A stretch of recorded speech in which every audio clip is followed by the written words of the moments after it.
Hello, this is UCL Uncovering Politics, and this week we're discussing the politics of climate change and the upcoming COP28 conference with Lisa Van Halle.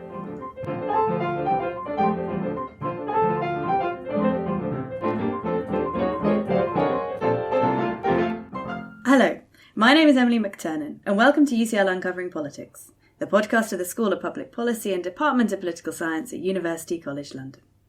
This week, we have another of our occasional special Life Of episodes with a member of the department who has contributed and continues to contribute invaluably to the political science world and beyond. Our guest today is Professor Lisa Van Halle, a professor in political science here at UCL and an expert on the politics of climate change. Lisa recently gave her inaugural lecture, Governing the End, the Making of Climate Change Loss and Damage, offering a fascinating insight into the way that UN meetings and negotiations over climate change get framed and how they proceed, informed by the ideas of Goffman and Bourdieu.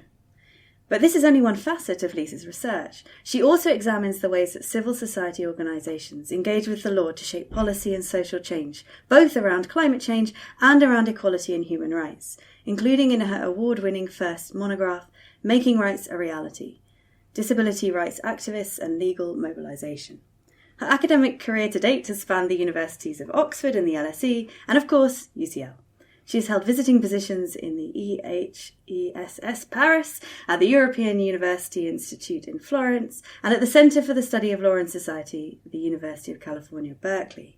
And she's worked for a huge range of civil society organisations and philanthropic foundations, from the Public Law Project to the Barring Foundation.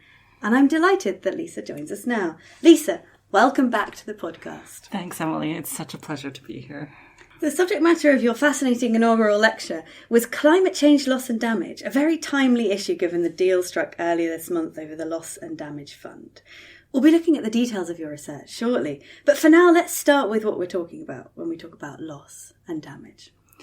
So climate change, loss and damage is one of those terms that has really emerged through the UN system. But what we're really talking about kind of in the real world in concrete terms are those losses and damages that are inflicted by the impacts of climate change. So when climate change makes hurricanes more frequent and more extreme, that can have impacts on kind of infrastructure. People can lose their homes, people lose their lives. This can have an impact on kind of community cohesion, on individuals' mental well-being.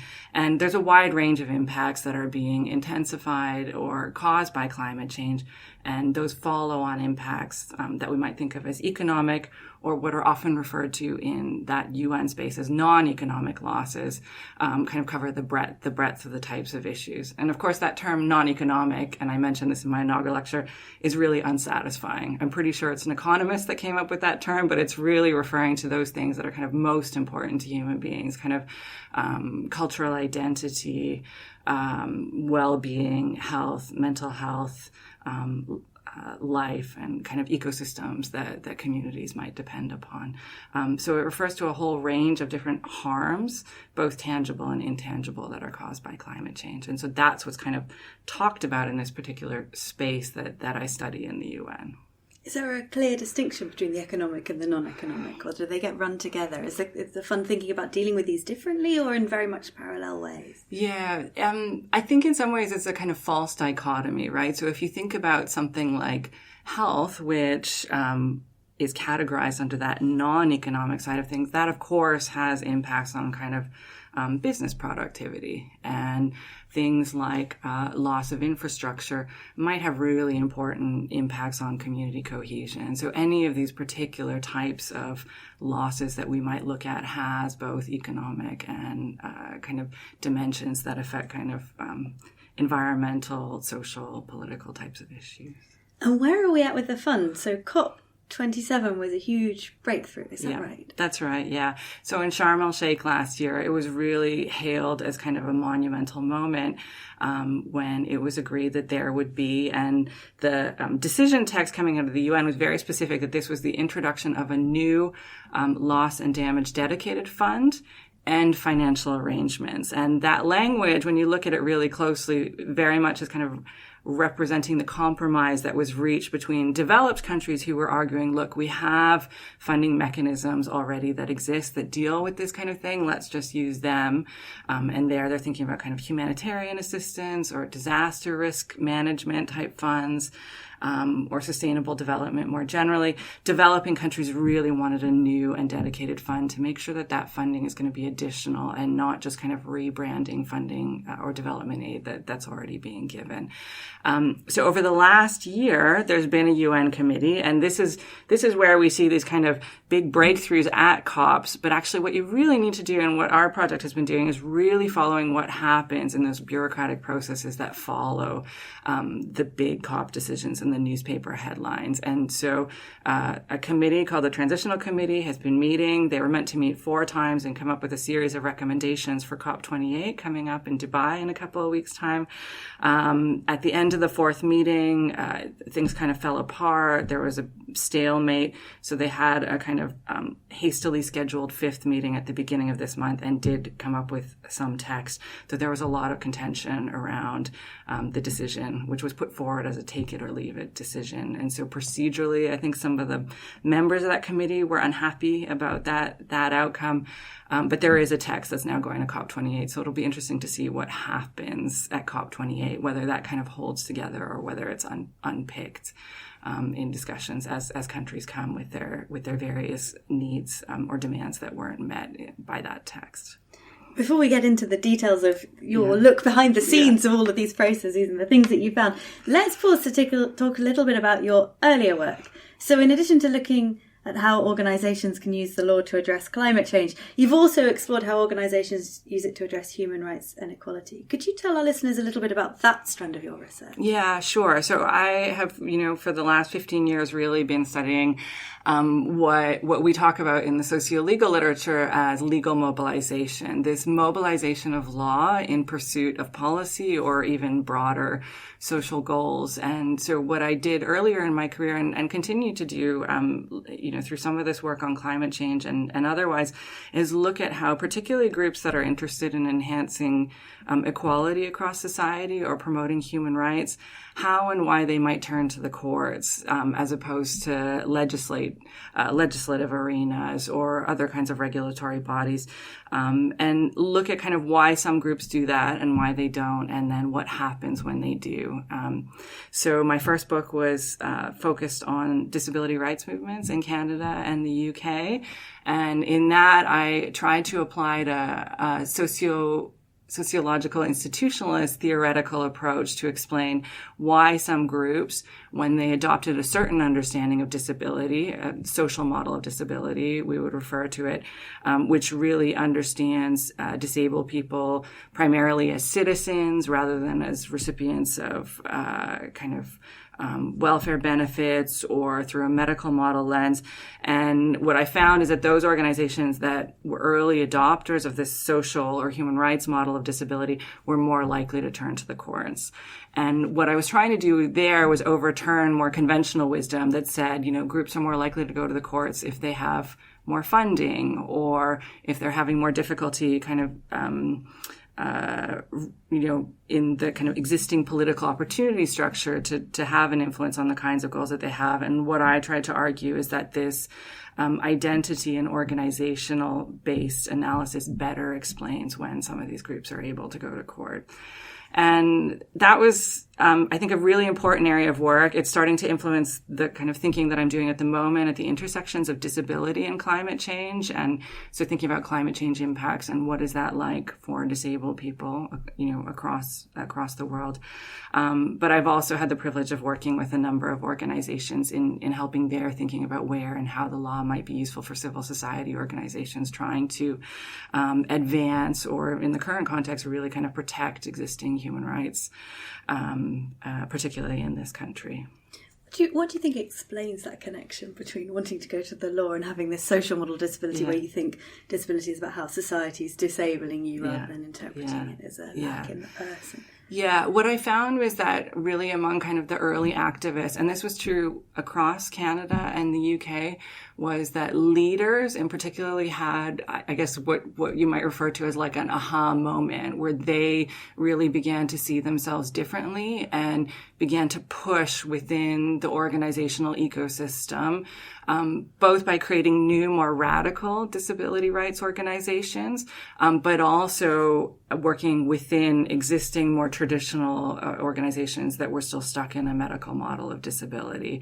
And so it was very much a kind of argument based on a micro level analysis of what was happening to people and the way that they were understanding themselves and understanding what disability is. And it was a fascinating process. And what we then found is that, things like money just didn't matter that much, because it was so important to these people to be understanding themselves as citizens, pushing for something that they are entitled to as a matter of right, rather than as defined by their impairment, and the recipient of charity. And so that framing shift, I think, really helped to explain something that conventional comparative politics theory didn't help us understand. And we're going to get to how framing comes centrally back into how you're thinking about climate change and the politics of governance of that. But first, let's talk about the methodology of that project. So your most recent research, your 6-year-long study into the politics and governance of climate change loss and damage, which we've already discussed in part,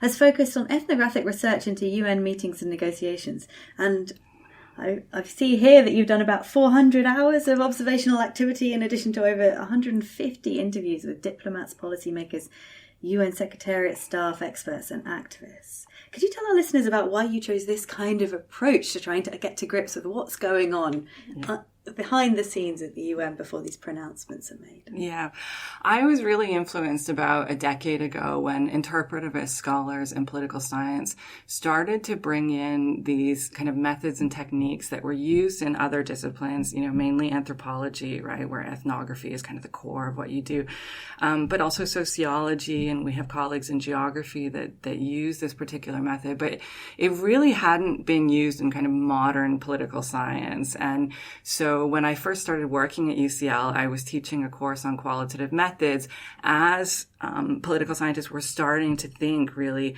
about what using an ethnographic approach could do for political science, what it allows you to study and to see that other methods, like interviewing or archival sources, wouldn't necessarily let you get at. And so part of what I wanted to do in this project was bring this ethnographic approach with a focus particularly on political ethnography. So this is very much in some ways kind of making a decision about how are we defining what political is when we talk about political ethnography, and focusing on that rather than kind of understanding all of a culture in a particular space or time. So really narrowing in some ways onto what is political, but of course political ethnography lets one define that idea of political quite broadly and understands that question of what we mean by the term political as political in and of itself. So there's kind of this meta layer of understanding that there are kind of power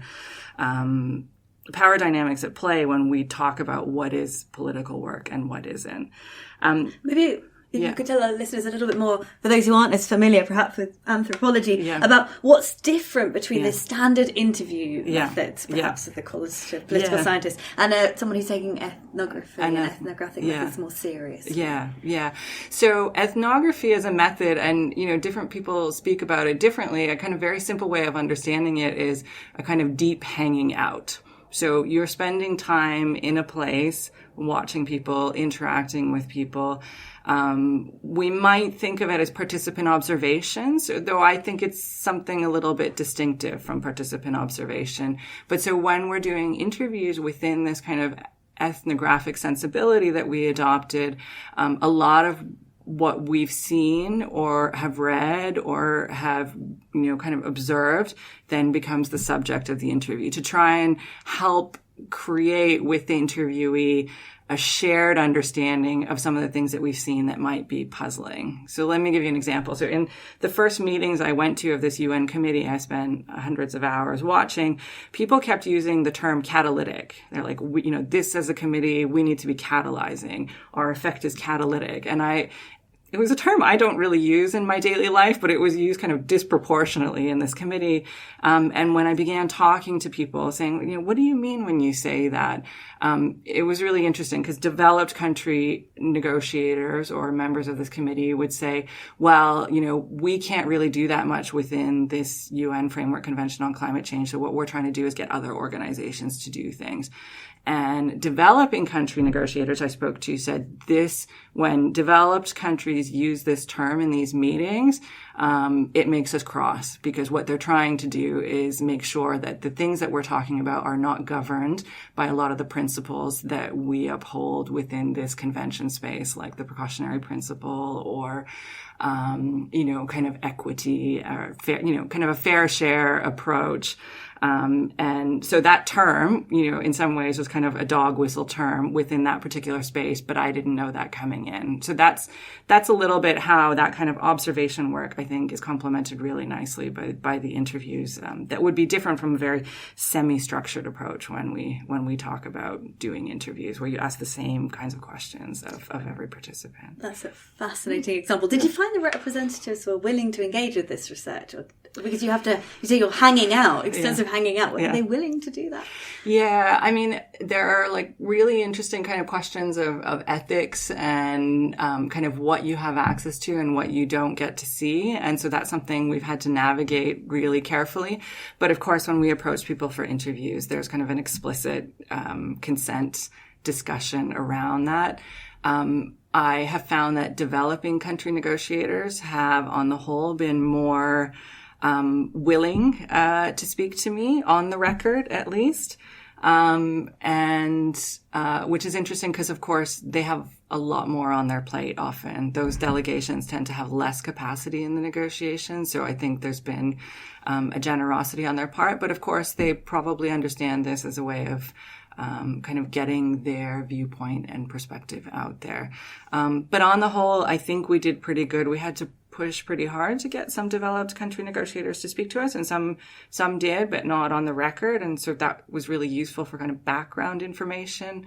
But it's been a long process, and I think there's something about when you are doing that deep hanging out, people, you start to build relationships. There's a very kind of relational element to doing ethnographic work that can facilitate access, but can also complicate the ethics sometimes, right? So we, as a team, constantly had to navigate the kind of sets of obligations and conflicts of interest in terms of what we use and what we don't use and how we put that out there.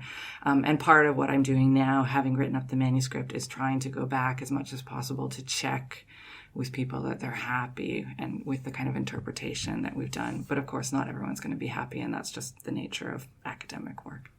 And alongside that methodological innovation, there's a theoretical background. Perhaps you could talk a little bit about that. So I know that your work's drawing on Irving Goffman and Bourdieu. Could you talk a little bit about why those thinkers and how they're informing this ethnographic study? Yeah, that's great. I have always really admired Irving Goffman's work, and I find a kind of frame analysis approach really, really helpful for understanding things in kind of all parts of the world and all parts of my life. So it really features the way that I approach the world. But what I had done kind of before I started this project was, with a former master's student, we wrote a paper analyzing the kind of different frames of loss and damage. And what we identified through interviews that she had done and document analysis that I did was two very kind of distinctive understandings of loss and damage. And one focused a lot on kind of harm and injustice and the idea of global and historical responsibility for climate change. And this tended to be advanced by developing countries, particularly those from small island developing states, and then least developed countries, and then increasingly African countries as well.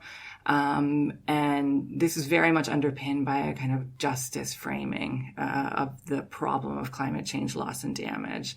And it's always argued to be very political, in quotes, I would say. On the other side, we saw the emergence of a more technocratic framing, I would say, that really focuses on kind of risk. In the early years, it focused a lot on the uncertainty of climate change, like whether certain losses and damages were really being caused by climate or whether they were being caused by other things, kind of poor development practices or bad planning. That rhetoric has kind of toned down a little bit, but there has definitely been an emphasis within that particular kind of framing on risk management as the appropriate response to climate change impacts. And that if we only know how to manage risk better, then we'll be able to kind of prevent a lot of losses and damages. And we don't really have to worry about questions like responsibility. This is really just about trying to address the problem, rather than worrying about whether this was caused by climate change or not, or whether this is just a normal natural disaster, quote unquote, because I don't really believe there is such a thing as natural disasters anymore. And our colleague Elon Kelman has written wonderful work on that. So you had these two distinct framings, kind of one more technocratic, advanced by developed countries, really focused on risk management, and a more justice, harm-based type framing. And what I argued with my student in that earlier piece is that the reason we got an agreement on loss and damage, and this was 10 years ago in 2013, is you had a more ambiguous loss and damage framing emerge. So people were able to kind of put aside their very specific understandings and consensus around this ambiguity, which we called constructive ambiguity, in a piece in 2016. And the book is looking at that, but then also following on from that as well. So coming back to the notion of framing, yeah, is the thought that genuinely these two sides are seeing it differently, and so they reached this compromise where they could both see the problem in the same light, or that they were choosing to frame it in a way that was friendly to their interests? Yeah, it's a really good point, and I don't think you can really separate it with the kinds of data that I have. Like, you'd really need to kind of get inside people's brains to understand.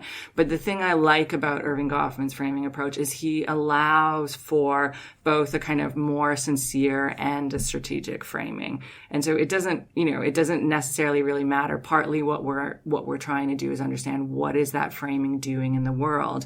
And so a lot of work that focuses on framing, it kind of tells the story of, okay, you have these two different frames, and okay, they came to some agreement, and maybe that was strategic, or maybe that was a bit more sincere.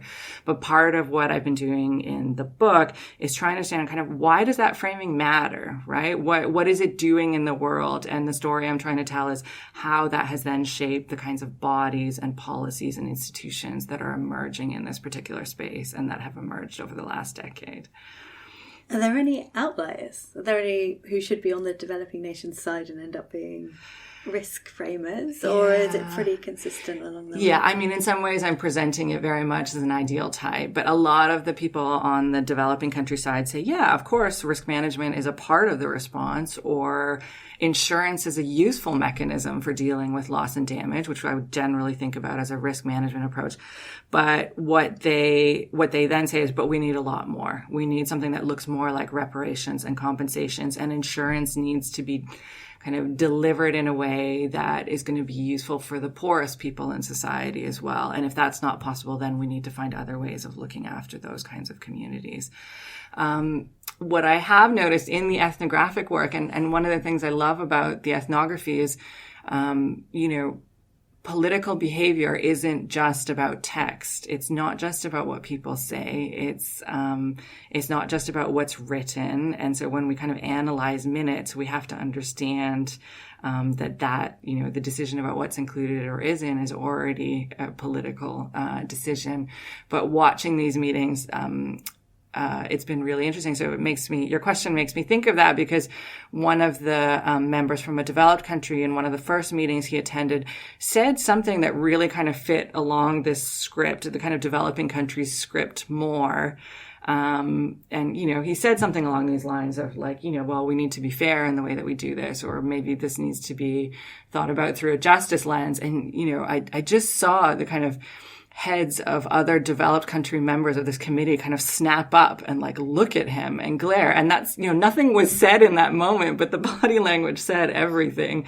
And he very quickly kind of fell into line. And that's difficult. That's difficult to kind of capture and write up, but it gives me a kind of useful accountability check on kind of how I'm interpreting some of the things that people do say and the things that they say and the things that they do. And ethnography really lets you get at that in a different way. So you've got the norms of the group coming into the story then. Yeah, There's a kind absolutely. of line that the participants of this kind have to take and it's hard for them to deviate from. Yeah, very much a kind of logic of appropriateness, which again has always underpinned my work of, this isn't just about kind of interest. This is about kind of how are you living up to the identity that you're kind of assigned in this space.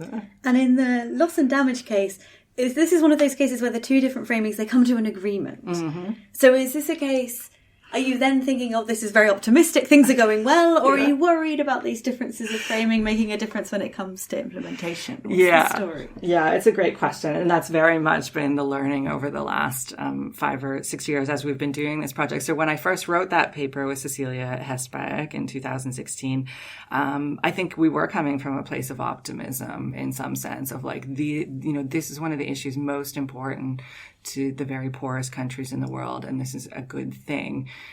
We, of course, had the agreement, the Paris Agreement, agreed to in 2015, and so since then the discussion has changed somewhat. And but what we have seen is kind of years of frustration on trying to get this work on loss and damage going. The committee that was assigned to do this. I think what I do in one chapter of the book is look at the real nitty-gritty of kind of how that's played out. Who's appointed to that committee? What kinds of expertise do they have? How do they talk about these issues? How do they decide what's going to be on the agenda? So I look at all these bureaucratic practices, and this is where Bourdieu's work comes in, where I'm trying to really understand how the kind of mundane and everyday practices of the implementation of global policy agreements is actually deeply political. And we see these power dynamics that are played out in really kind of obvious high politics kinds of ways at the COPs. They really continue through the kind of micro level practices later on down the line. And so even when you get a step forward at the COP, often those are unraveled later on down the line. And that's what the book is trying to trace through the work of the Executive Committee on Loss and Damage. And I think we're already starting to see that on some of the discussions around a loss and damage fund. So while I would have been optimistic kind of 6, 7, 8 years ago, now I think I'm a little bit more aware of how power plays out at every level within this UN regime, and that we need to be watching it very closely and calling it out when we see these assertions of power, which often kind of appear to be very innocuous, but when understood in their context, actually can be really deeply debilitating in terms of progress on this issue. I think in a broader sense, the very fact that developed countries are now talking about a loss and damage fund and putting money into that, in some ways that, we can also understand that as a failure of this whole space. 30 years ago, we knew about climate change. We knew what we needed to do. The kind of scientific case is there. The case for economic efficiency is there. We have the technology. We have the technical know-how. It's really the politics and the sociology of climate change where we've gotten a bit stuck. So I think it's really important to kind of understand the politics of these issues across all these different levels of policy making. Not just in the negotiation and agreement, but the aftermath, the implementation stage, I think. It's particularly interesting. In your inaugural lecture, there was a fascinating observation about the politics of chairs. Yes. I wondered if you could talk us through that. It's kind of a very concrete case of these power dynamics. Yeah, and it's actually one of my PhD students, Frances Butler, who made me aware of this. We wrote with another PhD student, Angelica Johansson, a piece on using an ethnographic sensibility to study climate governance. And Frances is doing fantastic work in coastal Louisiana and trying to understand how state authorities understand responsibility there. But she came back from her field work and told me a story and has since written it up about going to a meeting between kind of local communities and state leaders on what to do about coastal erosion caused by sea level rise in Louisiana, which is a kind of fascinating context. And so when her work comes out on that, I encourage everyone to read it. But she noticed that the chairs in the room had all been stacked on the side. And she asked someone about this. And someone said, well, at a previous meeting, participants had gotten so upset that they started throwing the chairs. And so in that context, the absence of chairs and her kind of ethnographically driven question about this really revealed something kind of about that particular moment and about the history leading up to that moment, which I thought was fantastic. And I started thinking about this in the context of the COP negotiations. So I've been to 6 COPs, and in the first couple that I went to, the rooms where loss and damage was being discussed tended to be pretty packed. And I would often be sitting on the floor. So I have lots of pictures of kind of members of my team sitting on the floor of these very crowded rooms, like trying to listen to the negotiations. But what we found at the COP in Glasgow, COP26, and last year in Sharm el-Sheikh is that the number of observers being let into the room was far less, even though these were very large rooms and there would be lots of room for people to kind of come in and sit on the floor. But what we were told is you can only come into the room if there's a chair available for observers. And so in this case, the chair kind of stands in, or sits in, I guess, as kind of a totem for what kinds of access and transparency do we have in these global climate politics. And, through the 90s and 2000s, there was a lot of talk about kind of the opening up of these international forums to, non-state actors and observers and civil society participants and people from business organizations. But I think, in some ways that formal story of an opening up of global climate governance is a little bit undermined when you start to understand how, again, these kinds of technologies, as simple as chairs, are deployed in order to exclude people from being in the room. So in some ways, the chairs there are really trying to be, part of a story of kind of what's happening in some of these trends in global governance more generally.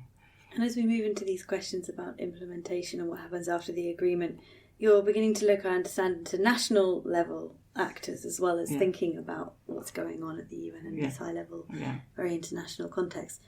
What are you expecting to find here? Do you think it'll be very different when I think about loss and damage to the UN space? Yeah, it's fascinating. And what we've done is we have a book manuscript at the moment with 7 case studies from different global south countries, trying to understand how policymakers in those contexts understand this concept of loss and damage, which is really kind of a peculiar one when you move from that global level down to the national level. And of course, the idea of loss and damage, in some ways, it comes from insurance, right? If you sign any insurance policy, it'll have the words loss and damage littered throughout it. But this isn't a concept that has emerged from the kind of bottom-up level. When we go to small island developing states, so we've done research in Antigua and Barbuda and Bahamas and Tuvalu, people there don't talk about the kinds of problems that I talk about when I talk about loss and damage as loss and damage. They will be seeing it through their lens of environmental problems or sustainable development. They'll be thinking about populations having to migrate because communities are kind of falling into the sea, and so they'll have a migration lens. So what we do in that project is really try and understand how policymakers coming from different disciplinary silos, if you will, understand this problem of loss and damage and try and kind of grapple with its implications at the national level. And I think the thing that's really exciting about this project is we're really seeing an uptick in research and political science on the domestic politics of climate change. And we have fantastic scholars in our department here, Jared Finnegan, who works on kind of questions of the political economy of climate change and the kind of transition to better energy sources and the use of industrial policy to try and manage these issues. We have Fergus Green, who covers covers just transition issues as well, and generally is thinking about the kind of climate change problem and the mitigation problem specifically from a number of different lenses. And so what we're trying to do in this book is really develop a comparative politics of climate change loss and damage, and be the first ones to be thinking about that in a kind of comparative, systematic way. And so we develop a kind of fairly straightforward comparative politics framework where we look at interests and institutions and ideas and identities, as well as international influences, to try and explain why some states have kind of leaned in, if you will, to the loss and damage agenda more than others. And what we find is actually kind of objective vulnerability to climate change isn't necessarily going to explain those countries that are most that are kind of most advanced in terms of thinking about developing loss and damage policies at the national level. And yeah, there's a lot of kind of emergent finds. Yeah. And part of it is that kind of how it's translated from the global to the national level, and what each country's priority issues are. But we also think funding, kind of international funding influences, and the politics of kind of donor relations will also really shape the way that countries talk about this. So we know that some countries have been discouraged from trying to advance their needs in a way that fits under this loss and damage umbrella, which is deeply problematic, I think. And another evidence of those power relations that we've been talking about throughout. I believe that you'll soon be jetting off to Dubai for COP28. What will you be doing there, and should we be hopeful in terms of loss and damage? Yeah, it's going to be great. And, the UCL presence at COP, it just gets better and better. And Professor Mark Maslin in geography has been leading the delegation there for since I've been going, and is a huge kind of champion. And so increasingly the kinds of things I do are talking to journalists and trying to help them make sense of what's happening on the loss and damage issue and make that accessible to a wider audience, and to be very clear about kind of what kinds of evidence we have and don't have to make certain types of claims. And so there's really that kind of partnership, I think, with the media that I have found really fascinating and useful. I've also been a part of the UN Environment Program. Every year produces what they call an adaptation gap report, where we look at kind of why is adaptation to climate change moving more slowly than it should be. And this year there was a special chapter on loss and damage. So I was very privileged to be a part of the team writing that under the leadership of Professor Emily Boyd at Lund University. And so I'll be taking part in some events and panels talking about some of the findings there. And that's really about trying to bring the kind of latest evidence and science on loss and damage to bear on some of these issues, and influence, I suppose, kind of the way policymakers and negotiators are thinking about that. So it's an exciting time to be working on loss and damage. Your question about optimism is a really difficult one. And I suppose I'm kind of constantly thinking back to Viktor Frankl's idea of tragic optimism. There's something about being real about the challenge that the world faces and the losses that are already playing out, because the risk with optimism is a kind of denial of kind of where we are at this moment. And the FT had a headline this morning saying at the moment the world is on track for a 2.9 degree warming world. So I think optimism at this particular moment today for me would be a